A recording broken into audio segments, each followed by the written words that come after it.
नमस्कार जंटी में स्वागत है आपका। मैं हूं योगेंद्र। आप देख रहे हैं बड़ी खबर। बड़ी खबर में हम बात करेंगे उस बड़ी बात की जो सब लोग उसकी ओर निगाहें टिकाए हैं कि आखिर ये दाम कब कम होंगे। हम बात करें फ्यूल प्राइस की। तेल के दाम बढ़ते हैं तो निश्चित रूप से हम ये मान के चलते हैं कि महंगाई हर कोने से आक्रमण होगी। वजह साफ है, आपका ट्रांसपोर्टेशन बढ़ेगा तो आप महंगाई बढ़ेगी। हर चीज वहीं से आती है। और रिजोन की आपके यहाँ से आवाज आ रही है। आरसी चौधरी साहब आपके यहाँ से आवाज आ रही है। आरसी चौधरी जी आपके यहाँ से आवाज आ रही है। कोई साथ में है तो उनको कहिए कि 15 मिनट बाद बात करेंगे। तो हम बात कर रहे हैं महंगाई का मुद्दा। एक ऐसा मुद्दा है सरकारों के लिए मुसीबत और प्रतिपक्ष के लिए हमेशा आक्रामक रहा है। पार्टी कोई भी हो, हर पार्टी ने महंगाई को मुद्दा बनाया है, लेकिन जब सत्ता में आते हैं तो महंगाई एक जरिया हो जाता है कि फिर सरकारें कैसे चलेंगी। हर कहीं पे जवाब यही होता है। आज केंद्र राज्यों को कहता है, राज्य केंद्र से कहते हैं कि 7 साल में 12 बार एक्साइज ड्यूटी बढ़ाई है, उनको कम करना चाहिए। केंद्र के पास में दूसरे भी रिसोर्सेज बहुत हैं। स्टेट गवर्नमेंट्स कहते हैं कि हमारे पास में लिमिटेड रिसोर्सेज हैं, उसकी वजह से हम लोग मजबूरी है। लेकिन मजबूरी सरकारों की है, जनता के लिए बड़ी मुसीबत है मजबूरियां। और कोविड काल, लोगों के रोजगार चले गए हैं। ये कहा जा सकता है कि मैं अक्सर सुनता हूं कि महंगाई बाप रे अब तो रहम करो। ये आवाज ऐसे निकलती है कि जैसे कोई सरसों का तेल लेने के लिए 4-5 महीने पहले गया था 90 रुपए लीटर, 80 रुपए लीटर, आज लेता है 160, 170, 180 तक है। तो ये ऐसी चीजें हैं कि जो हम सब लोगों को झकझोर देती हैं। और हमारे पैनलिस्ट हैं, हर व्यक्ति का अपना घर बार है और निश्चित रूप से इसका एहसास भी सबको होता है कि हाँ, महंगाई डायन खाए जाते हैं, हम जो कमाई कर रहे हैं वो जा कहाँ रही है। और घर घर की कहानी है। महंगाई होती है तो किचकिच भी होती है कि कल ये चीज लेकर के आए थे, कहाँ चली गई यार, इतना बिल होता है, इतनी चीजें आती हैं। और फिर पता लगता है कि आज राशन का सामान आया है और पंगा कहीं पे और करके आए हैं, तो घर पे आप उस भड़ास को निकाल रहे हैं कि ये नहीं होता है साहब, ये नहीं किया, वो नहीं किया। तो समझ में आ जाता है कि बिल ज्यादा होने की वजह से भी कहीं स्ट्रेस आ रहा है। खैर एनीवे, सब लोग हम जानते हैं बहुत अच्छे से। हमारे साथ कार्तिकेय गौड़ साहब हैं जो लगातार इस मुद्दे पर जुड़ते आए हैं जन टीवी के साथ में।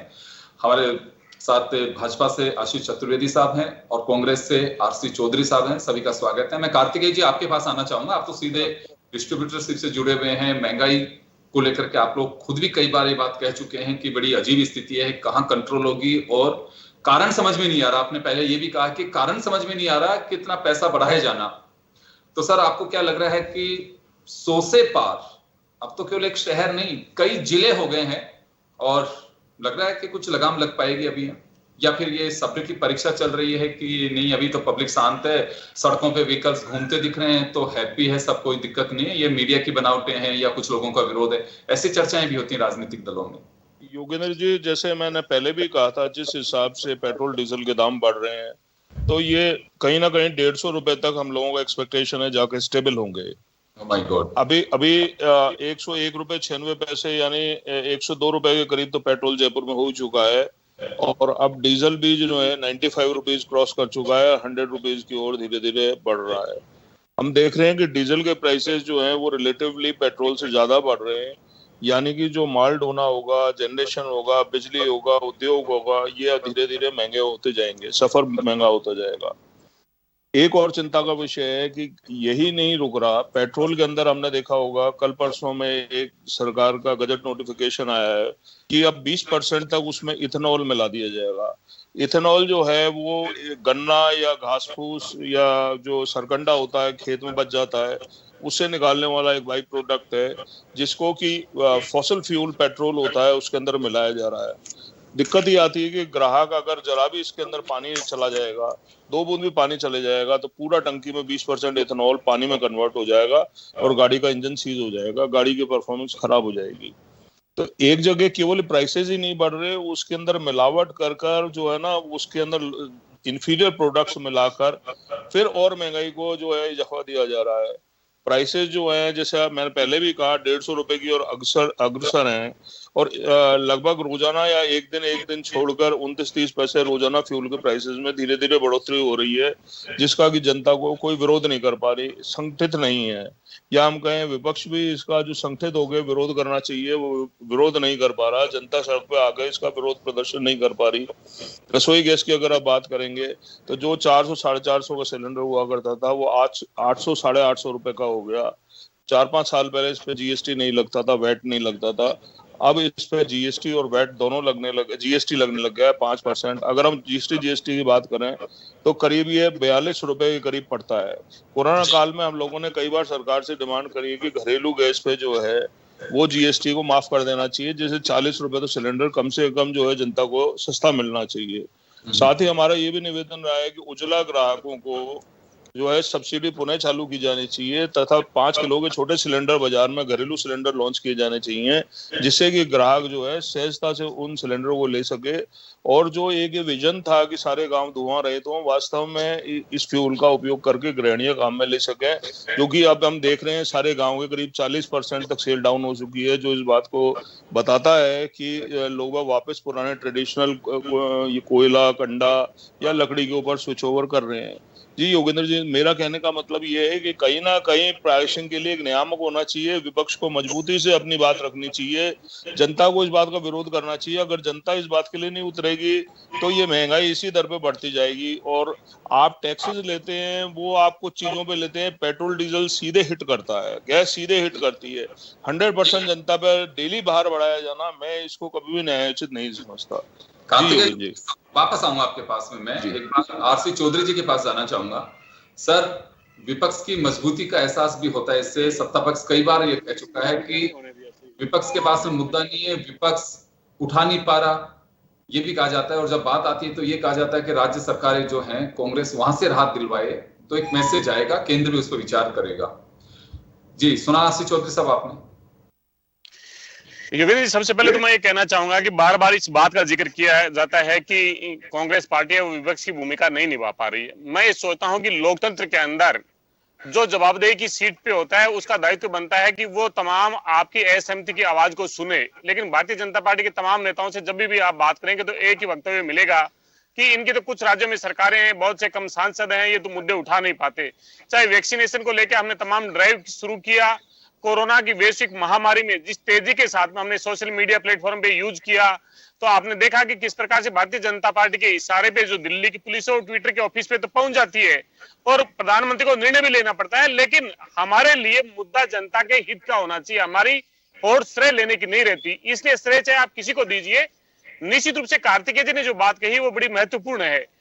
इस त्रासदी के दौर में जब लोग अपना रोजगार खो रहे हैं, जब किसी के पास में रोजगार बचा है तो उसका वेतन में कटौती हो रही है, उसके पास में अगर कोई जमा पूंजी है तो वो इस बीमारी के अंदर हर परिवार में चाहे छोटी हो या बड़ा हो खर्च हो रहा है। इतनी त्रासदी के बीच में अगर हम हमारा रेवेन्यू जनरेशन का स्रोत समझने लग जाएं, इस देश की जनता को, जिसे हमें लोक कल्याणकारी सरकार कहते हैं, जनता के हित में निर्णय की सरकार कहते हैं, और उस दौरान अगर हम ऐसे निर्णय करते हैं तो निश्चित रूप से वो चिंताजनक होते हैं। इस लोकतंत्र के अंदर जवाबदेही सिर्फ किसी एक विपक्षी दल की नहीं, हिंदुस्तान के 130 करोड़ लोग, तमाम लोगों के कांग्रेस पार्टी उठाती है। लेकिन भारतीय जनता पार्टी का अहंकार इतना है कि वो 303 सीट के दम पे ये कहती है कि हम विपक्षी आवाज को नहीं सुनते। अगर कोई इस देश के अंदर आंदोलन करता है, उस आंदोलन को किस प्रकार से कुचलने का प्रयास किया जाता है। लेकिन योगेंद्र जी, चाहे इससे पहले की लॉकडाउन की लहर हो, उसके अंदर डीजल पे 13 रुपए की बात कर रहा हूं, पेट्रोल पे 10 रुपए एक्साइज ड्यूटी केंद्र की सरकार ने इस आजाद भारत में कभी इतनी बड़ी किसी भी सरकार के समय में नहीं हुई जितनी आज हुई। कितनी जो ट्रिलियन इकोनॉमी की बात करते थे। आरसी चौधरी जी, जब बीजेपी से सवाल किया जाता है तो ये कहा जाता है कि सरकार ने वैट में इतनी बार जंप दिया है, उसे कम करना चाहिए। केंद्र सरकार के पाले में बॉल डालने से पहले राज्य सरकार को खुद को देखना चाहिए, ये बीजेपी का कहना है। योगेंद्र जी, भारतीय जनता पार्टी का आरोप, और आप जब जिस जगह पे बैठे हैं, जिस यूडीसी की सीट पे बैठे हैं, मैं चाहता हूं कि आपके दर्शकों को ये पता होना चाहिए कि राजस्थान के अंदर पहले वेट कितना था और कांग्रेस की सरकार ने कितने वेट में इंक्रीज किया है, और पेट्रोल और डीजल पे उसका क्या वेरिएशन है, ये निश्चित रूप से दर्शकों को पता चलना चाहिए। मैं मेरा पहलू पूरा करता हूं कि केंद्र की सरकार ने 859% एक्साइज ड्यूटी बढ़ाई है। कितनी? 869% एक्साइज ड्यूटी सिर्फ डीजल पे बढ़ाई है। और डीजल पे बढ़ाने का मतलब आम आदमी को कष्ट में डालना। उसमें चाहे कोई भी व्यक्ति सार्वजनिक परिवहन का प्रयोग करता हो, चाहे वो स्टोव का प्रयोग करता हो, चाहे वो किसी दूसरी चीजों का करता हो, उसके ऊपर प्रत्यक्ष अगर कोई भार पड़ता है तो वो डीजल को पड़ता है। एक जमाना था तब लोगों को लगता था कि पेट्रोल की कार अमीर लोगों की होती है, लेकिन आज डीजल और पेट्रोल इस देश के अंदर बराबर में किया। ये देश के प्रधानमंत्री नरेंद्र मोदी की सोच है। जो मैं ये कहता हूं सूट बूट की सरकार है, उसे इस देश के आम लोगों से कोई लेना देना नहीं है। जो 3 रुपए 56 पैसे यूपीए की सरकार में एक्साइज ड्यूटी होती थी, आज वो बढ़ के 31 रुपए 22 पैसे एक्साइज ड्यूटी है। योगेंद्र जी 31 रुपए 869% बढ़ाई है। आप बताइए प्रदेश की जनता को कि जहां पे 28% डीजल पे वेट था, आज वो उतना ही है। पेट्रोल पे 36% है। निश्चित रूप से हमने उसमें थोड़ी सी बढ़ोतरी की है। वो इस वैश्विक महामारी के अंदर हमारी मजबूरी है कि केंद्र हमारा जीएसटी का पैसा रिटर्न नहीं कर रहा है। आशीष जी आपके पास आना चाहूंगा। बीजेपी का यह कहना है लगातार कि ये केवल राजनीति करने के लिए कांग्रेस राजनीति कर रही है। मीडिया को लेकर के भी कई बार कहा जाता है कि पब्लिक हैप्पी है, कोई दिक्कत नहीं उसको, लेकिन मीडिया भी इस बात को बना रहा है। कई बार इस तरह के कमेंट सुनते हैं, लेकिन आपको नहीं लग रहा है कि ये किसी ने नहीं सोचा होगा कि इतना फ्यूल में जंप लगेगा कि डीजल और पेट्रोल के दाम 100 से भी ऊपर बिल्कुल स्पीडली जाते रहेंगे, कोई रुकने का नाम नहीं ले रहा। इस अगर एहसास होता है कि कोई जवाबदेही है कहीं पे कि हाँ बिल्कुल कहीं तो हमें कंट्रोल करना होगा। देखिए योगेंद्र जी, निश्चित रूप से जवाबदेही की सरकार है, लेकिन अभी चौधरी जी ने कोई प्रश्न उठाए हैं बहुत सारे, और उन्होंने बोला है कि टीवी के माध्यम से जनता को पता पड़ना चाहिए कि पहले कितना वेट था और आज कितना वेट है। मैं आपकी जानकारी के बदले बताना चाहता हूँ कि जब भारतीय जनता पार्टी की सरकार थी 2018 में, कांग्रेस के आने से पहले, तो प्रदेश में 18% वेट था डीजल पर और 26% वेट था पेट्रोल पर।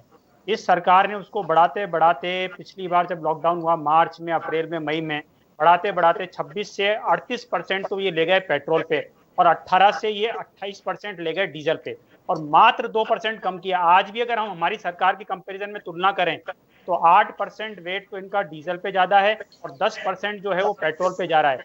यही मुख्य कारण है कि आप देखेंगे जो हमारी जो सीमावर्ती राज्य हैं, चाहे हरियाणा हो, चाहे पंजाब हो, चाहे गुजरात हो, चाहे उत्तर प्रदेश हो, इन सबके कंपैरिजन में 8 से 10 रुपए हमारा पेट्रोल और डीजल महंगा हो रहा है। और कार्तिकीय योगेंद्र जी इनको बताइए, थोड़ा सा समझाइए, ये प्लेटफॉर्म नहीं है जिसपे भाषण दिया जाए, तथ्य सही रखे ये। नहीं वो और कार्तिकेय जी बैठे 4 रुपए प्रति लीटर बढ़ाया था, 4 रुपए प्रति लीटर वेट है वो वसुंधरा जी ने बढ़ाया था, और पूरे पेट्रोल पंप के लोगों ने हड़ताल की थी। उसके बाद में जाते समय आपने की थी। गलत तथ्य मत रखिए, गलत तथ्य बिल्कुल नहीं रखने दूंगा मैं आपको गलत तथ्य बिल्कुल नहीं रखने दूंगा मैं आपको। तथ्य रख रहा हूँ, तथ्य नहीं रख रहे आप, फैक्ट के साथ में बात कीजिए, गलत मत रखिए। आपने जो आरोप लगाए उनका जवाब मैं आशीष चतुर्वेदी जी से दिलवा देता हूँ, आपके सवालों का जवाब दिलवा देता हूँ, फिर उसके बाद में आपका अवसर दूंगा। जी आशीष जी, मैं फैक्ट बताता हूँ आपको। दिसंबर 2018 में डीजल पर वेट 18% था, पेट्रोल पर वेट 26% था। उसके बाद जब अशोक गहलोत जी की गवर्नमेंट हुई तो इन्होंने डीजल पे वेट बढ़ाया 22%, पेट्रोल पे किया 30%। फिर मार्च 2020 में इन्होंने डीजल पे वेट कर दिया 26%, 22 से बढ़ा करके।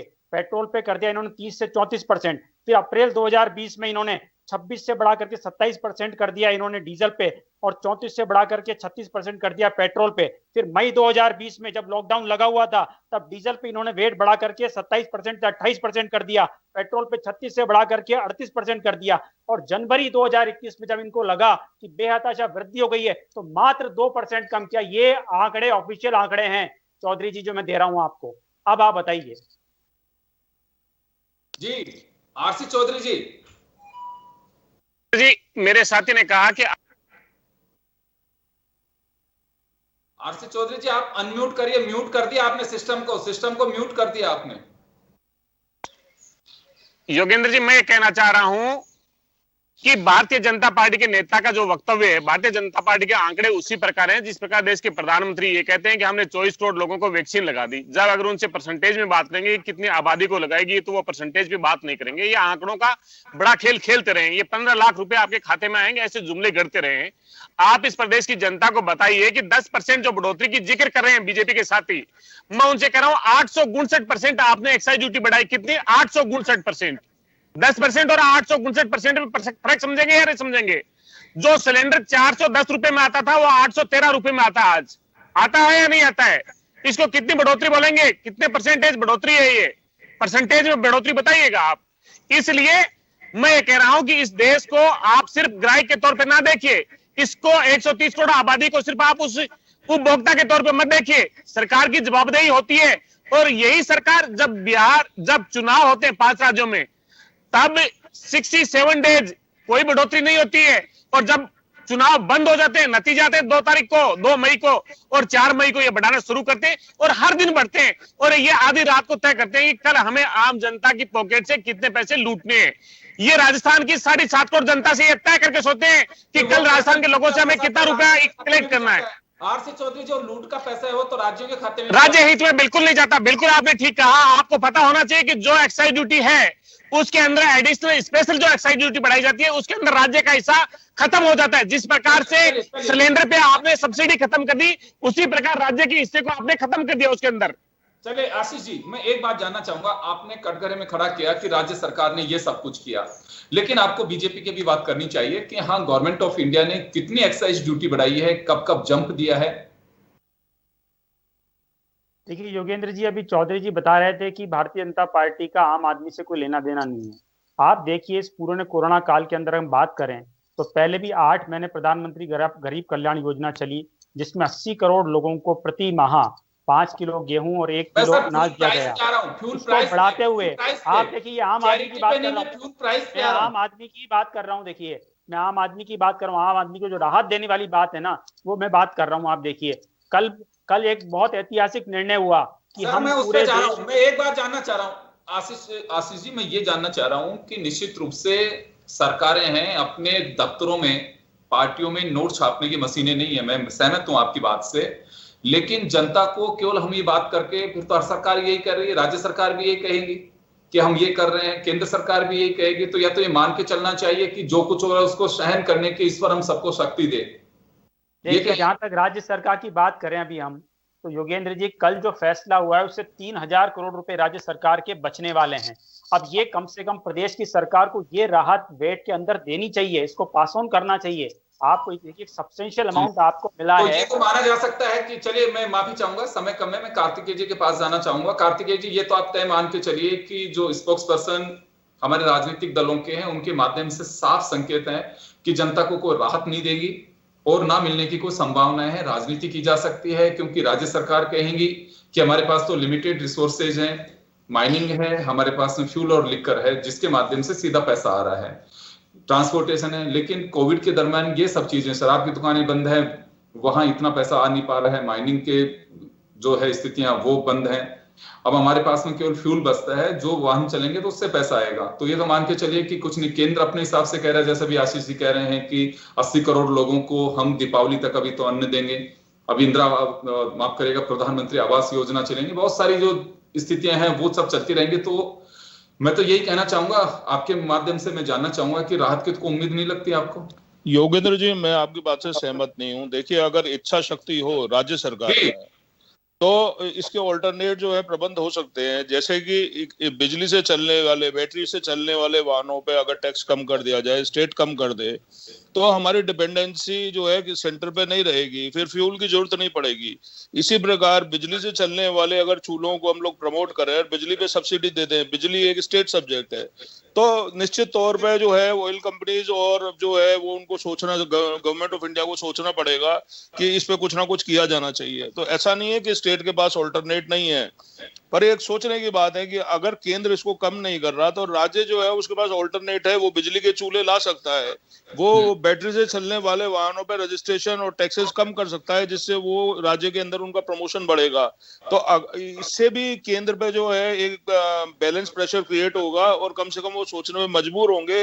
लेकिन प्रश्न ये है कि जनता के हित के लिए दोनों दलों को, बीजेपी कांग्रेस से जो भी सरकार है, विपक्ष है, उनको जनता को आगे आगे सोचना पड़ेगा कि हमारे हितों की रक्षा के लिए हमारे को स्वयं ही आना पड़ेगा। दूसरे की अगर हम देखेंगे तो दूसरा कोई मदद के लिए नहीं आएगा। सर जी, बिल्कुल, इसमें कोई संदेह नहीं है कि इच्छा शक्ति की बात है। अगर केंद्र चाहे तो भी राहत दे सकती है, राज्य सरकारें चाहें तो पॉलिसी चेंज कर सकते हैं, आप उस मोड पे जा सकते हैं कि डिपेंडेंसी फ्यूल की कम हो ताकि उस तरह से राहत मिल सकती है। लेकिन उसके लिए आपको हिम्मत बहुत जुटानी होगी कि आप अगर ऐसे बिजली का झटका लगता रहा तो फिर तो कोई फायदा नहीं है। फिर तो यही कहेंगे कि ईश्वर हम सब लोगों को वो शक्ति दे कि जो स्थितियां बन रही उनका हम ठीक से सामना कर सकें, चाहे फ्यूल की हो, चाहे कोविड की हो, जैसी भी स्थितियां हैं। लेकिन लोगों में बड़ी घबराहट है कि महंगाई का होगा क्या। अगर इसी तरह से बढ़ती रही, लोगों के रोजगार की कमी है, महंगाई दर बढ़ती जा रही है, तो बहुत मुश्किल होगा। इस पर गौर करना चाहिए, सरकारों का काम है।